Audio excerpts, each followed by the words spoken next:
சார்ந்த இந்த மாபெரும் கண்டன ஆர்ப்பாட்டத்தை தலைமை வகித்து நெறிப்படுத்திக் கொண்டிருக்கிற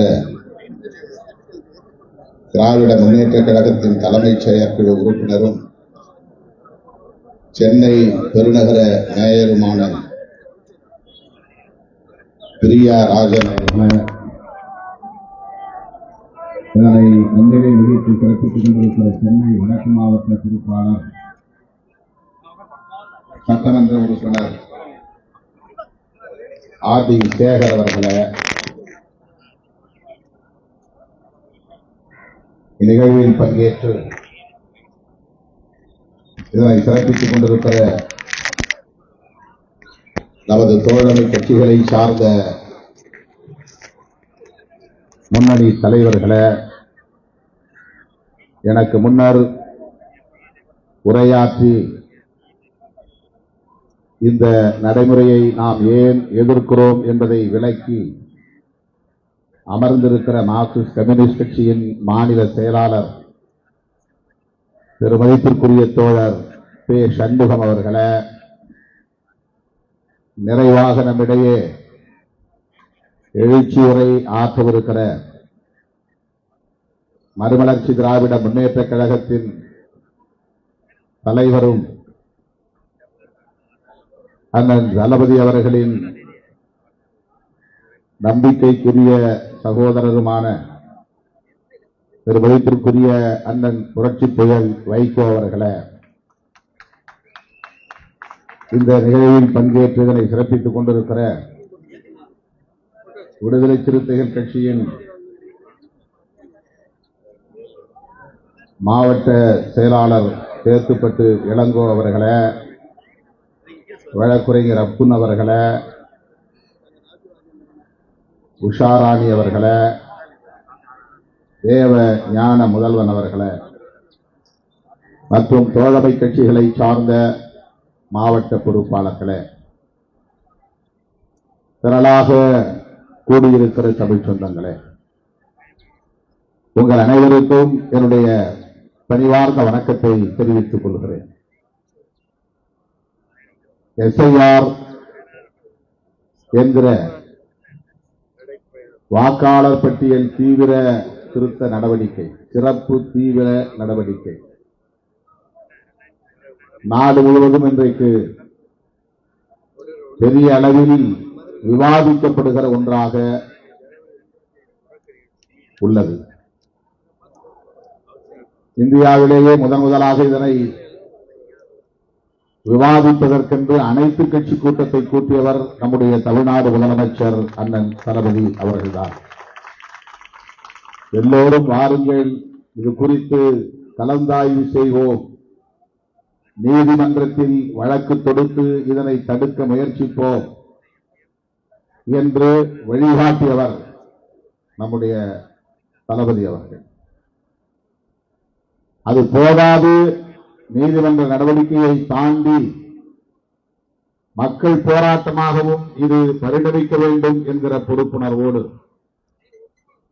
அண்ணன் அவர்களின் வழிகாட்டுதலோடு தமிழ்நாடு முழுவதும் இன்றைக்கு லட்சக்கணக்கானோர் பங்கேற்கக்கூடிய இந்த ஆர்ப்பாட்டங்கள் ஒருங்கிணைக்க பெற்று ஆங்காங்கே நடைபெற்றுக் கொண்டிருக்கின்றன. களத்திலே மக்களோடு நின்று போராட வேண்டும் என்பதற்காக வழிகாட்டுவதையும் நம்முடைய முதலமைச்சர் அவர்கள் நமக்கு தந்திருக்கிறார். அந்த அடிப்படையிலே இன்றைக்கு மதசார்பற்ற முற்போக்கு கூட்டணியை சார்ந்த அனைத்து கட்சிகளும் திராவிட முன்னேற்ற கழகத்தின் முன்னெடுப்பிலே தமிழகம் தழுவிய அளவில் இந்த மாபெரும் ஆர்ப்பாட்டத்தில் நாம் பங்கேற்று வருகிறோம். அண்ணன் சேகர்பாபு அவர்களுடைய முன்முயற்சியில் இன்றைக்கு இந்த பகுதியில் நடைபெற்றுக் கொண்டிருக்கிற இந்த மாபெரும் ஆர்ப்பாட்டத்திலே பங்கேற்று உரையாற்றக்கூடிய ஒரு வாய்ப்பை பெற்றதை எண்ணி நான் மகிழ்ச்சி அடைகிறேன். தோழர்களே, வாக்காளர் பட்டியல் திருத்தம் என்பது நாம் ஒவ்வொரு தேர்தலின் போதும் சந்தித்து வருகிற நடவடிக்கைதான். புதிதாக வாக்காளர்களை சேர்ப்பது, இறந்து போனவர்களின் பெயர்களை பட்டியலில் இருந்து நீக்குவது, மாவட்டம் விட்டு மாவட்டம் புலம்பெயர்ந்தவர்களின் பெயர்களை நீக்குவது, தவறுதலாக பெயர்கள் பிழையோடு பதிவாகி இருந்தால் அந்த பிழைகளை திருத்தம் செய்வது என்கிற நடவடிக்கை அவ்வப்போது நடைபெற்றுக் கொண்டே வருகிறது. தேர்தல் நடக்கும் போதெல்லாம் நாடாளுமன்ற பொதுத் தேர்தலாக இருந்தாலும் சட்டமன்ற பொதுத் தேர்தலாக இருந்தாலும் இந்த வாக்காளர் பட்டியல் சீராய்வு என்பது அவ்வப்போது நடைபெற்று வருகிற ஒன்றுதான். இது நமக்கு தெரிந்த உண்மை. தேர்தல் அல்லாத காலத்திலும் நடக்கும். அதிகாரிகள் அதை செய்வார்கள். தேர்தலுக்கும் அதற்கும் சம்பந்தம் இருக்காது. ஆனால் வாக்காளர்கள் இருக்கிறார்களா, அவர்கள் புலம்பெயர்ந்து விட்டார்களா, இறந்து விட்டார்களா என்று ஆய்வு செய்கிற நடவடிக்கை, அதை ஆங்கிலத்திலே இன்டென்சிவ் ரிவிஷன் என்று சொல்லுகிறார்கள். அது தேர்தல் நடைபெறும் காலத்தில் இருக்காது, எப்போது வேண்டுமானாலும் செய்வார்கள். தேர்தலுக்கு முன்பு நடப்பது சம்மரி ரிவிஷன் என்று சொல்வார்கள். அது கட்டாயம் நடந்தாக வேண்டும். ஒவ்வொரு தேர்தலின் போதும் நடக்கும். எனவே இதற்கும் இப்போது நாம் எதிர்க்கிற இந்த எஸ்ஐஆர், ஸ்பெஷல் இன்டென்சிவ் ரிவிஷன், சிறப்பு தீவிர சீராய்வு என்பதற்கும் என்ன வேறுபாடு என்றால் மிகப்பெரிய வேறுபாடு இருக்கிறது. இந்த வேலை திட்டம் தேர்தல் ஆணையம் செய்ய வேண்டிய வேலை திட்டம் இல்லை. தேர்தலுக்கு தேர்தல் சிறப்பு சீராய்வு செய்வது தேர்தல் ஆணையத்தின் கடமை. ஆனால் இந்த ஸ்பெஷல் இன்டென்சிவ் ரிவிஷன் என்பது முழுக்க முழுக்க நம்முடைய குடியுரிமையை ஆய்வு செய்கிற நடவடிக்கை. இவன் உண்மையிலேயே இந்த நாட்டை சார்ந்தவன் தானா, இந்த மண்ணின் குடிமகன் தானா, இவன் குடியுரிமை பெற்ற ஒரு வாக்காளரா என்று ஆய்வு செய்வதற்காக மேற்கொள்ளப்பட்டிருக்கிற ஒரு மறைமுக செயல் திட்டம். சிஏஏ என்ற ஒரு சட்டம் வந்தது. கொரோனா டைம்ல நாம் எல்லோரும் எதிர்த்து போராட்டம் நடத்தினோம். சிட்டிசன்ஷிப் அமெண்ட்மெண்ட் ஆக்ட், குடியுரிமை திருத்த சட்டம். அதனை எதிர்த்து நாடு முழுவதும் கொந்தளிப்பு ஏற்பட்டது. நாடாளுமன்றத்தின் இரு அவைகளிலும் நாம் அதனை கடுமையாக எதிர்த்தோம். ஆனால் கொரோனா நேரத்தில் அந்த போராட்டம் சிதறி போனது, சிதைந்து போனது. அதை தொடர்ந்து முன்னெடுக்க முடியவில்லை. சட்டங்கள் நிறைவேறிவிட்டன. அந்த சிஏஏ என்கிற சட்டத்தை அடிப்படையாக கொண்டு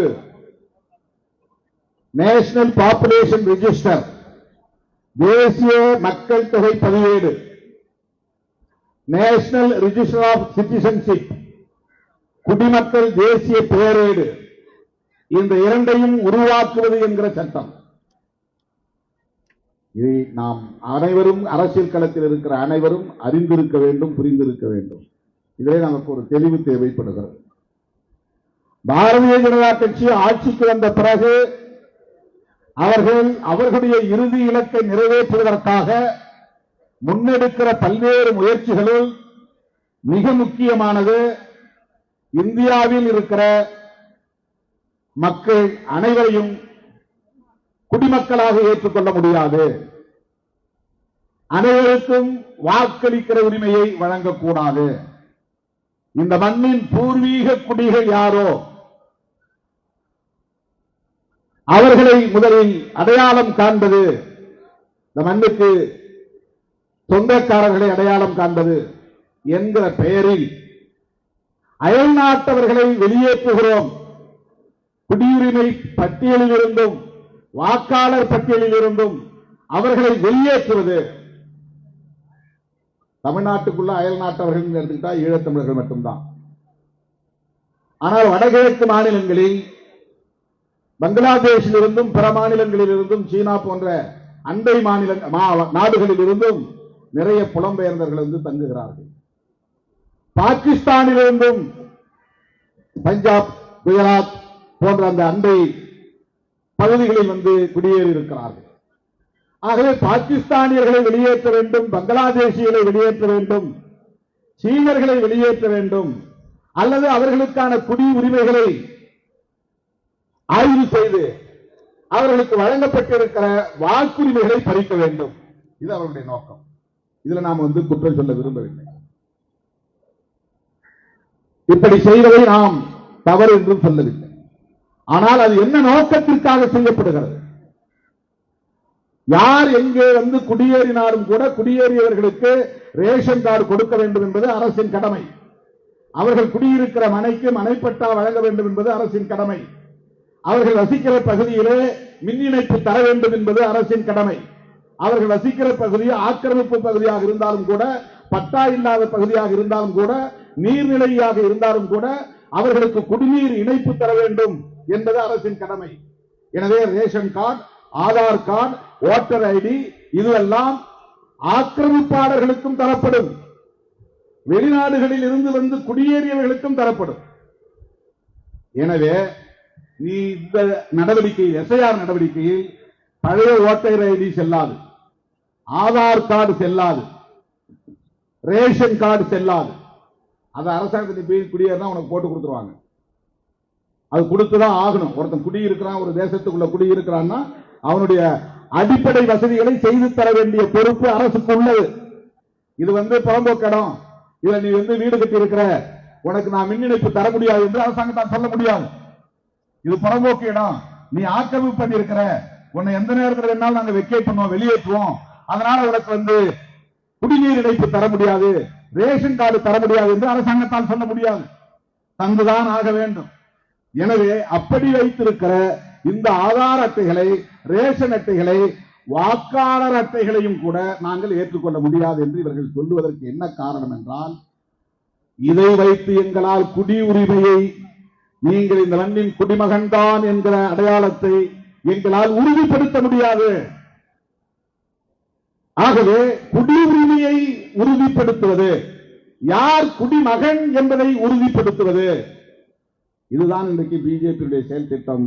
பிஜேபியின் செயல் திட்டம் என்பதை விட RSS செயல் திட்டம்.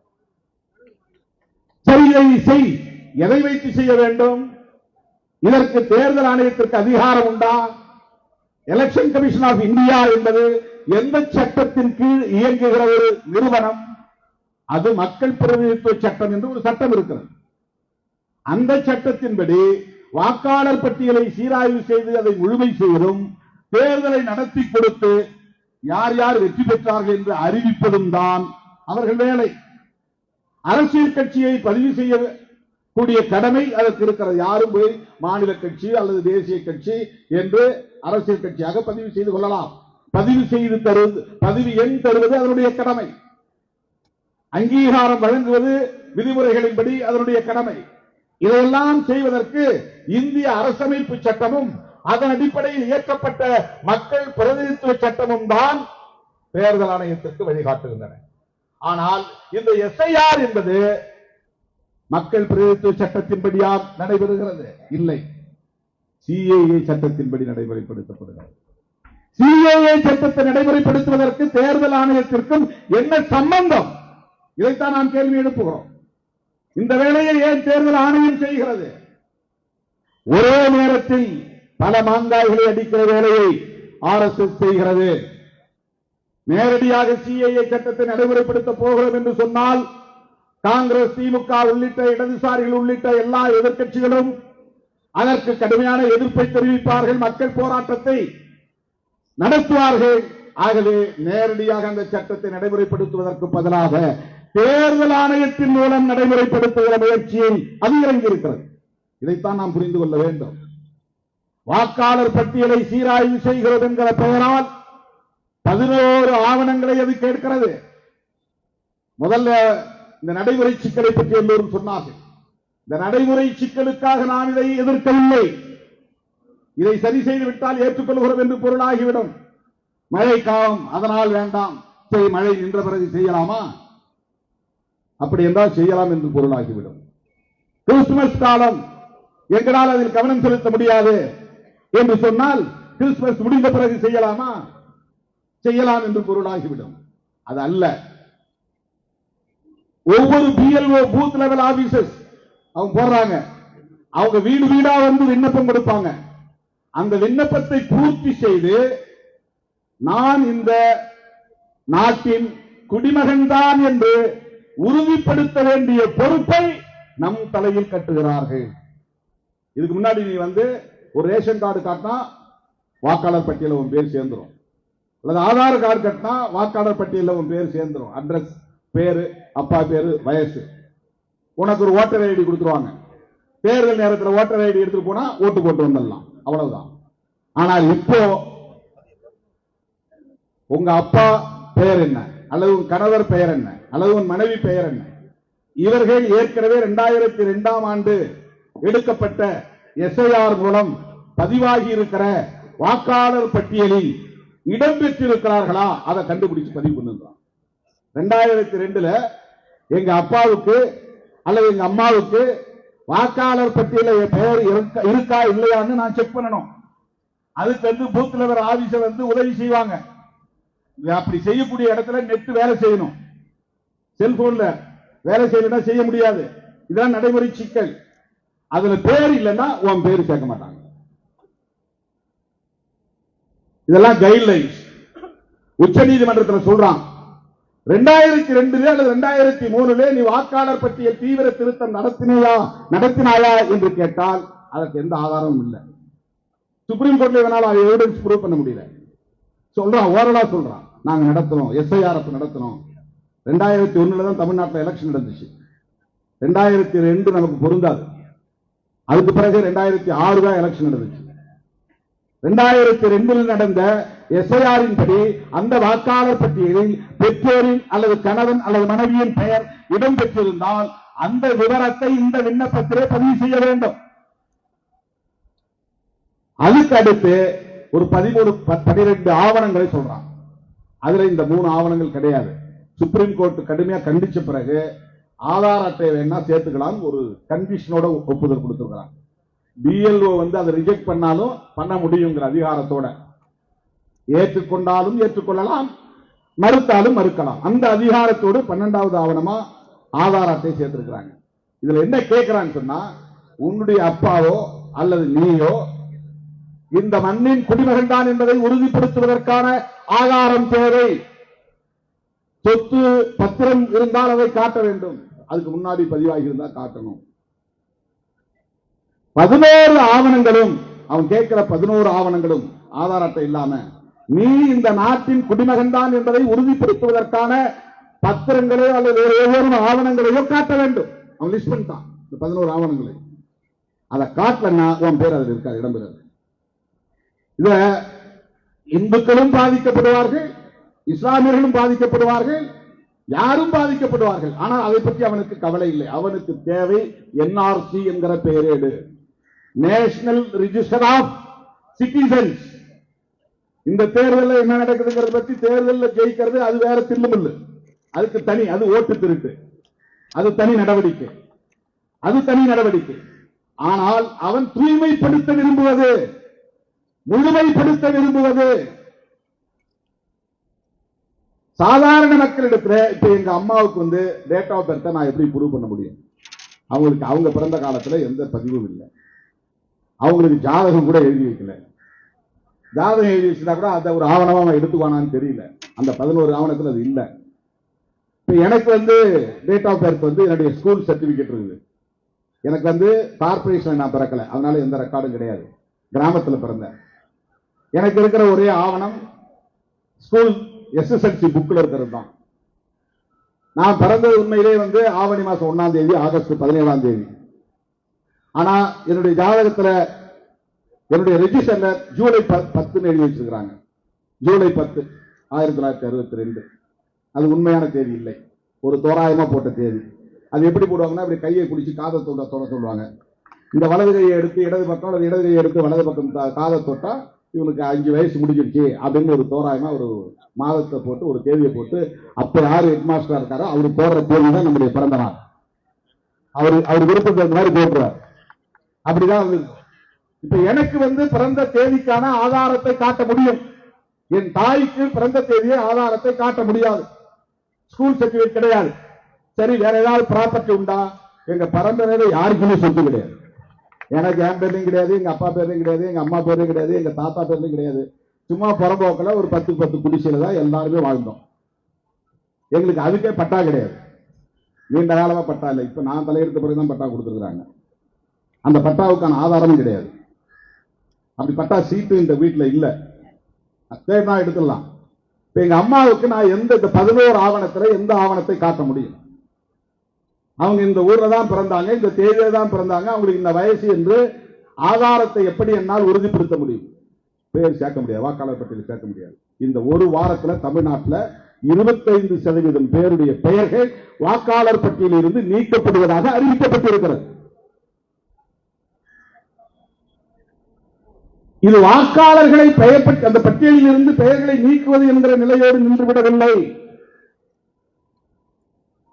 குடியுரிமையை பறித்து நீ குடிமகனே இல்லை என்ற நிலையை உருவாக்குகிற போது குடிமகனாக இல்லாதவர்களுக்கு எந்த உரிமையும் பெற முடியாது. நீ ரிசர்வேஷனே கேட்க முடியாது, வேலைவாய்ப்பு கேட்க முடியாது, வெல்ஃபேர் ஸ்கீம்ஸ் அரசு நலத்திட்டங்களையும் உன்னால பெற முடியாது. இந்த தலைமுறையில பெற்றுள்ளோம் வச்சுங்க, அடுத்த தலைமுறையில கட்டாயமா அகதிகளாக்கப்படுவோம். அமெரிக்கா போன்ற நாடுகளில் அந்நிய நாடுகளை சார்ந்தவர்களை அடைத்து வைப்பதற்கென்று சிறப்பு அகதிகள் முகாம்களை உருவாக்கி வைத்திருக்கிறார்கள். மெக்சிகோவில் இருந்தும் பல நாடுகளில் இருந்து வந்து குடியேறியவர்களை வாக்காளர்கள் அல்லாதவர்கள், வாக்குரிமை அல்லாதவர்கள், குடியுரிமை அல்லாதவர்கள் என்று தனிமைப்படுத்தி அகதிகள் முகாம்களில் அடைத்து வைத்திருக்கிறார்கள். இந்தியாவிலும் வடகிழக்கு மாகாணங்களில், ஒரு சில அசாம் போன்ற மாகாணங்களில் அந்த முயற்சி நடைபெற்றுக் கொண்டிருக்கிறது. அதுக்கான முகாம்களை உருவாக்க இருக்கிறார்கள், அதற்கு நிதி ஒதுக்கீடு செய்திருக்கிறார்கள். அப்படி இந்தியா முழுவதும் வாக்காளர் பட்டியலில் இருந்து பெயர் நீக்கம் செய்யப்பட்டவர்களை குடியுரிமையற்றவர்களை ஆக்கி அவர்களை அகதி முகாம்களில் அடைத்து வைக்கக்கூடிய நிலை எதிர்காலத்தில் ஏற்படும். இதெல்லாம் வெறும் கற்பனை கிடையாது, யூகம் கிடையாது. இதான் 20 வருஷத்துக்கு பின்னால் நடக்க போகுது. இதெல்லாம் ஏன் RSS செய்யறா அப்படின்னு சொன்னா, இந்த கான்ஸ்டிடியூஷன் தர்ற அனைவரும் சமம், அனைவருக்கும் வாக்குரிமை என்கிற இந்த சமத்துவத்தை சிதைப்பதவர்களின் நோக்கம். அனைவரும் சமம் என்பதை ஏற்றுக்கொள்ள முடியாது. அம்பானிக்கும் அதானிக்கும் ஒரு ஓட்டு, தெருவில் இருக்கிற பிச்சை எடுக்கிறவனுக்கு ஒரு ஓட்டு. இந்த சமத்துவத்தை உறுதிப்படுத்தியது புரட்சியாளர் அம்பேத்கர் அவர்களால் வகுத்தளிக்கப்பட்ட அரசமைப்பு சட்டம். அதுதான் ஈக்குவாலிட்டி. இதை அவனால் ஏற்றுக்கொள்ள முடியவில்லை.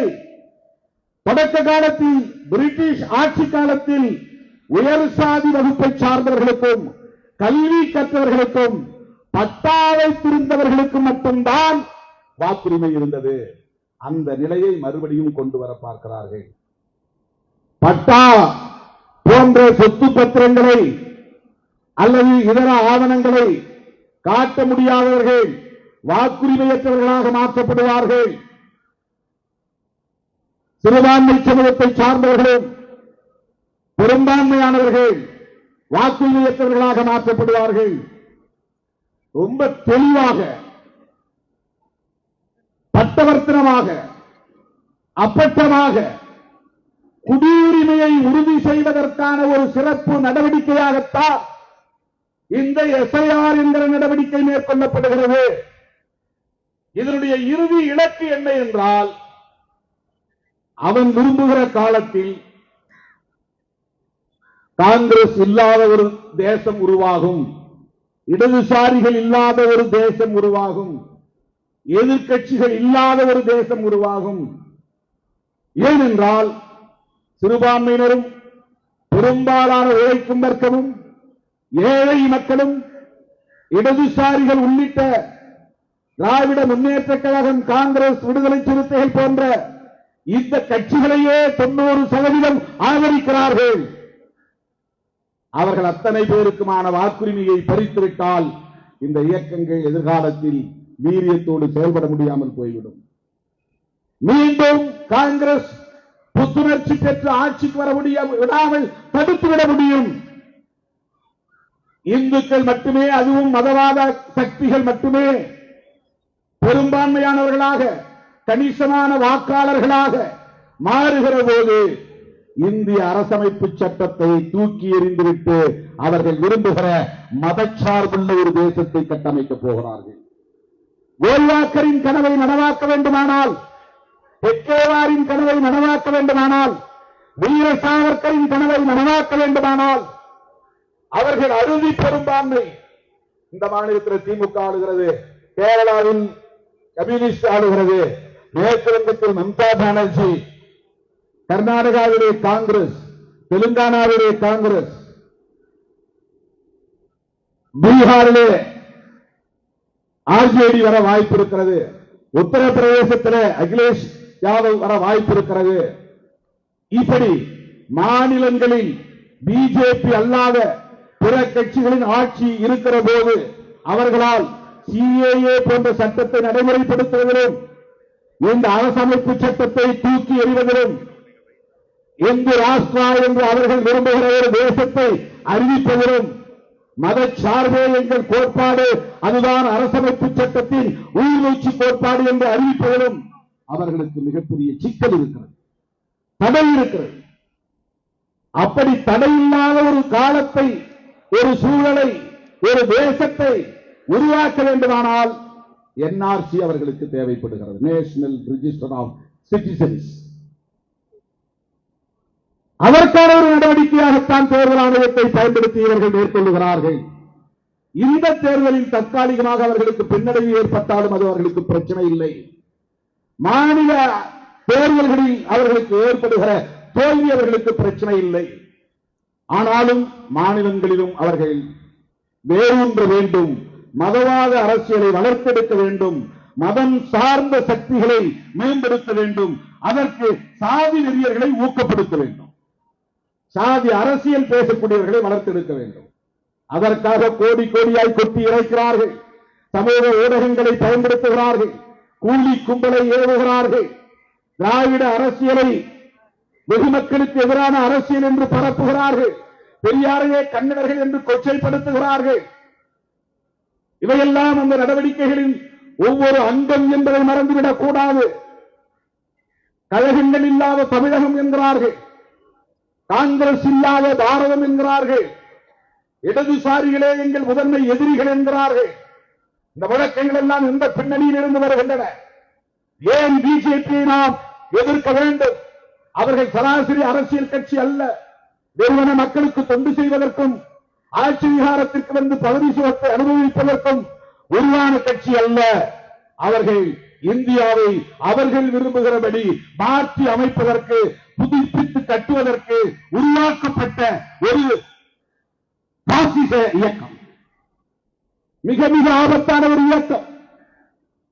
திராவிட இயக்கம் என்று சொல்லிக்கொண்டு பாஜகவை தோளில் தூக்கி சுமக்கிறார்கள் என்று சொன்னால் அவர்கள் பெரியாருக்கு துரோகம் செய்கிறார்கள் என்பதை விட மக்களுக்கு துரோகம் செய்கிறார்கள், தமிழ்நாட்டுக்கு துரோகம் செய்கிறார்கள், மன்னிக்க முடியாத குற்றத்தை இழைக்கிறார்கள் என்றுதான் பொருள். எனவேதான் பெரியாரின் மடியில் வளர்ந்தவர், அண்ணாவின் அரவணைப்பில் வளர்ந்தவர், மொத்தவரிய கலைஞரின் அரசியல் பாசறையில் வளர்ந்தவர் அண்ணன் தளபதி ஸ்டாலின் அவர்கள் அந்த பொறுப்புணர்வோடு தான் மதசார்பற்ற முற்போக்கு கூட்டணியை தொலைநோக்கு பார்வையோடு வழிநடத்துகிறார். இந்த புரிதலோடு தான் நாங்கள் மேடையில் இருக்கிற தலைவர்கள் அண்ணன் தளபதி அவர்களோடு கைகோர்த்து நிற்கிறோம். அருமை தோழர்களே, எஸ்ஐஆர் என்பதை அவர்கள் தீவிரமாக நடைமுறைப்படுத்துகிறார்கள். அதிலிருந்து நாம் வெளியேறிவிட முடியாது, அதை புறக்கணித்துவிட்டு விலகி நிற்க முடியாது. நாமும் தேர்தலை எதிர்கொண்டுதான் ஆக வேண்டும். எனவே எதிர்க்கிறோம், நீதிமன்றத்தை நாடுகிறோம், போராட்டம் நடத்துகிறோம். என்றாலும் கூட இந்த வாக்காளர் பட்டியல் தீவிர திருத்த நடவடிக்கையில் நாம் ஈடுபட்டுதான் ஆக வேண்டும், வேறு வழி இல்லை. நம்முடைய பெயர்கள் ஒன்றும் விடுபடாமல் பார்த்துக் கொள்ள வேண்டும். பட்டியலிலிருந்து நீக்குவதற்கு இடம் கொடுத்துவிடக் கூடாது என்ற பதைப்பு நம்மிடத்திலே இருக்கிறது. அது ஒரு புறம் நாம் ஈடுபட்டாலும் கூட இந்த புரிதலோடுதான் அவர்களை மக்களிடத்திலே நாம் அம்பலப்படுத்த வேண்டும், அவர்களை எதிர்த்தாக வேண்டும். இது வெறும் முஸ்லிம்களுக்கு ஆதரவான நடவடிக்கை, கிறிஸ்தவர்களுக்கு ஆதரவான நடவடிக்கை என்று நாம் எண்ணிவிடக் கூடாது. அல்லது முஸ்லிம்களுக்கும் கிறிஸ்தவர்களுக்கும் எதிரான நடவடிக்கை, அவர்கள் எடுக்கிற நடவடிக்கை என்று நாம் இந்த அளவில் மட்டுமே புரிந்து கொள்ளக்கூடாது. இது இரண்டும் உண்டுதான். அவன் இஸ்லாமியர்களையும் கிறிஸ்தவர்களையும் இதர மத சிறுபான்மையினரையும் குறிவைத்து தாய் நகர்த்துவது உண்மைதான். ஆனால் அதையெல்லாம் தாண்டி அவர்கள் ஒரு மறைமுக செயல் திட்டத்தை நடைமுறைப்படுத்துகிற முயற்சியை ஈடுபடுகிறார்கள். மதவெறி அரசியலையே உயர்த்தி பிடிக்கிறார்கள். நாம் பேசுகிற இந்த சமூக நீதி அரசியலை சிதறடிக்க பார்க்கிறார்கள், சிதைக்க பார்க்கிறார்கள். ஏழை எளிய விளிம்பு நிலை மக்களின் ஒட்டுமொத்தமாக சிறுபான்மையினர், தலித்துகள், பழங்குடிகள், பெண்கள், மாற்றுத்திறனாளிகள், மூன்றாம் பாலினத்தவர்கள் என்ற அனைத்து தரப்பு விளிம்பு நிலை மக்களுக்கும் எதிரான பிற்போக்கு வலதுசாரி அரசியலை உயர்த்தி பிடிக்கிறார்கள். அதை நாம் எதிர்த்தாக வேண்டும், அதை நாம் வீழ்த்தியாக வேண்டும். அதற்கு இன்றைக்கு இந்திய அளவிலே இருக்கிற ஒரே நம்பிக்கை அண்ணன் தளபதி ஒத்துவேர் கருணாநிதி ஸ்டாலின் என்று சொன்னால் அது நிலையாகாது. அவர் இன்றைக்கு ராகுல் காந்தி அவர்களுக்கு உட்பத்தமையாக நிற்கிறார்.